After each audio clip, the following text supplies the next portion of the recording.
The following segment is sponsored by El Tigre Silver Corp., trading on the TSX Venture Exchange under the symbol ELS.V and on the OTCQX as EGRTF.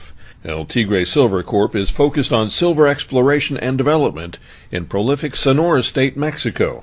Find them on the web at eltigresilvercorp.com. Join me for a conversation with a frequent guest of the show, David Morgan, the Silver Guru, an expert on money, metals, and mining, also a lecturer and an author. Mr. Morgan has written Get the Skinny on Silver Investing, available on Amazon.com. His website is themorganreport.com. David, welcome back to the program. Alice, it's always good to be with you. You made me aware of this article on Bloomberg.com before I could get to it this morning. It's pretty big news. Trusting gold, not Bernanke, as U.S. states promote bullion, with more than 12 states pushing for legislation to accept gold as currency. Yes, it's big news to me. Basically, a lot of states are waking up to the fact that they have the right to settle in gold or silver or both. Utah was one. It's passed legislation. And if you take time to read the article, it's a pretty short article, what you'll find is that, the Constitution forbids the states from coining money, but it also forbids them from making anything except gold and silver, legal tender, and paying debts, which, of course, always raises the question, and I've thought about this for years, that, if you're paying your property taxes to the state or your municipality, or you're paying some kind of state debt, if you're paying them in a privately constricted script, i.e. a Federal Reserve note, and you're not paying them in gold and silver, are you breaking the law? No one's really brought that up. That's a side issue, but it's something to think about, and you know me, Ellis, I love to make people think. One of the things this article brings out, and they're partially correct, is, it's really tough to implement, and that's where I disagree. Because if you're actually taking coins to the marketplace and you're giving someone a 1-ounce silver coin, how do you make change and all that? And from that aspect, yes, it is cumbersome. It is difficult. The price changes day to day. And remember, people, it's not that the coin changes. The coin stays the same. The price changes because the destruction of the dollar ebbs and flows. Sometimes it's worth more, sometimes it's worth less. But that ounce of gold, ounce of silver, half ounce, quarter ounce, whatever it is, that measurement, that weight stays the same. Coming back on point, there's an easy way to implement this, and that is to use a depository and have the depository put in the gold and silver, and then issue a debit card, not a credit card, but a debit card, so it's only backed by the amount of silver or gold or both that you have in the account, and then you use that in daily transactions, and in that case you can get down to a gram of gold or half a gram or 0.0001 gram or whatever it takes to make the transaction transparent to the people accepting the debit card. And this has been implemented. There is a gentleman in Spokane, Washington, that has put together a program with any precious metal. It can be gold, it can be silver, platinum, palladium. You're issued a debit card and it works exactly that way, and it's a wonderful way to implement a return to gold and silver for these states. So I'm involved with that. We had him at the Silver Summit.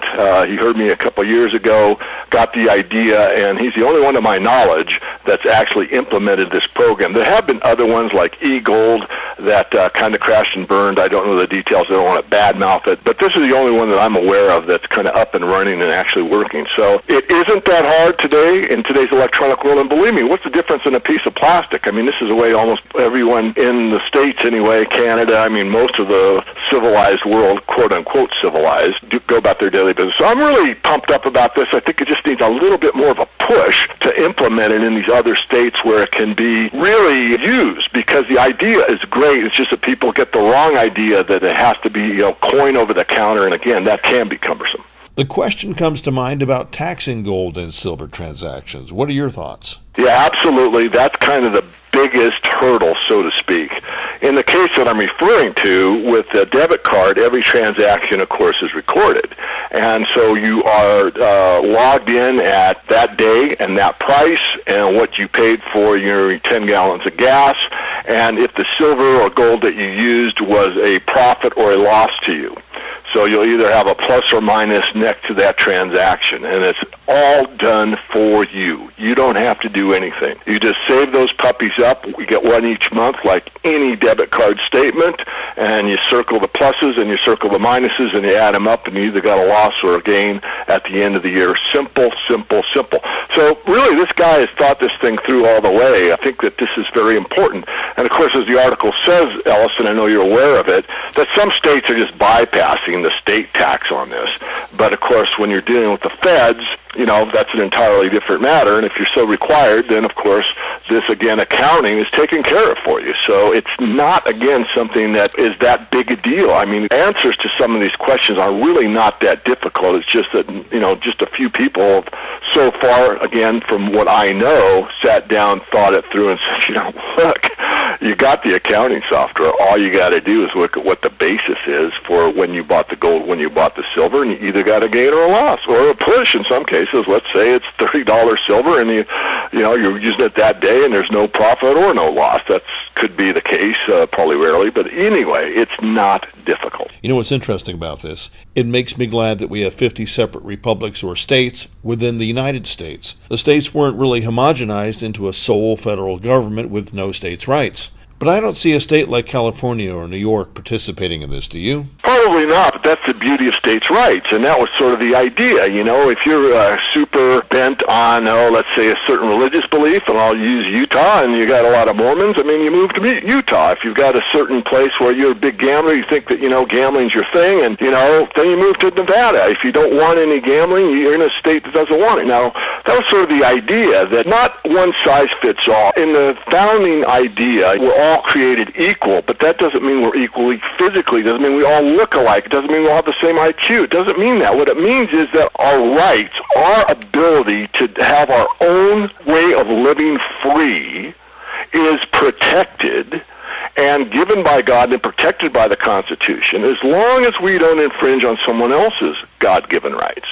It's really that simple. So you really just have to live your word and treat others as you want to be treated, and you go on. Now, that doesn't mean that some people don't want, like, say, drug usage or whatever, and there's some that don't. So they kind of filter out into their own little group, so to speak.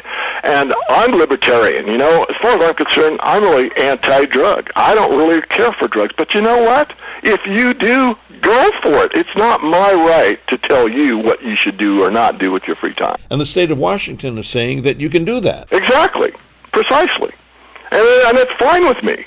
For me, they're not. I don't want them for me. That's all I can really decide. I can't say if it's right for John or Joe or Mary or Beth. I don't really care. It's their body. It's their right to choose. I like this idea of more freedom, and that's what this is about. We'll be right back. The Ellis Martin Report is sponsored by El Tigre Silver Corp, trading on the TSX Venture Exchange under the symbol ELS.V and on the OTCQX as EGRTF. Silver has been considered a precious metal for 6,000 years and currency since 600 BC. It's been commercially mined in Mexico since 1530 in mineral-prolific and mining-friendly Sonora State, where El Tigre Silver Corp's 5,000-meter drill program is now underway. El Tigre's properties with gold and silver mining concessions span approximately 267 square miles. With an attractive share structure and a strong, proven management team, El Tigre Silver Corp is poised to identify a resource in an area that from 1903 to 1938 produced 75 million ounces of silver and 380,000 ounces of gold. Additionally, their tailing stockpile is currently progressing to production. Learn more about El Tigre Silver Corp by visiting their website, eltigresilvercorp.com, or click through El Tigre's logo on the homepage of our website, ellismartinreport.com. We offer expert opinions only. Find them on our website, ellismartinreport.com. That's ellismartinreport.com.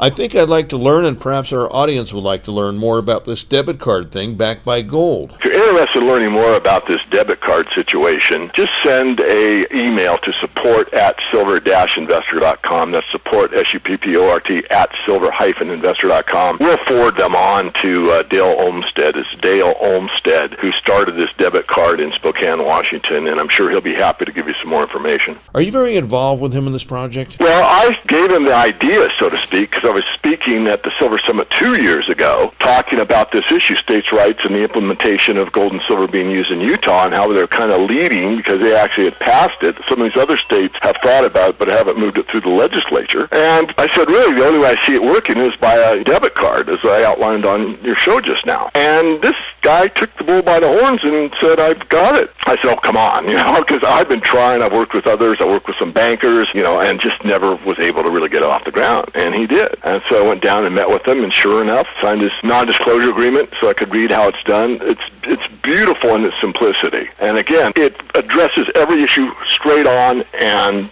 honestly. It addresses the tax issue. It gives you an accounting so that you can do that. It addresses the profit or loss, as I just outlined. It addresses making a transaction very easy for both sides. So all of these issues that come up in this article are addressed, and they all work. So again, if there are any questions about this, send an email to support@silver-investor.com. Right, and if you could put in the subject line a silver debit card, a gold debit card, or debit card, or something like that, so we can sort them. We get a ton of email, and yes, I do have a pretty good-sized staff, but this may generate more questions than I want to deal with. We will forward them on. Don't expect David Morgan to answer these, but we will forward them on. David, thanks again for joining us today on the program. My pleasure, Ellis. Thank you. I've been speaking with newsletter writer and analyst David Morgan. His website is either themorganreport.com or silver-investor.com. Both addresses will get you there. If you'd like info on what we just spoke about again, email David's crew at support@silver-investor.com. Listen to this segment again on the podcast page of our website, ellismartinreport.com, or find the Ellis Martin Report on iTunes. This segment has been sponsored by LT Gray Silver Corp., trading on the TSX Venture Exchange under the symbol ELS.V and on the OTCQX as EGRTF. El Tigre Silver Corp is focused on silver exploration and development in prolific Sonora State, Mexico. Find them on the web at eltigresilvercorp.com.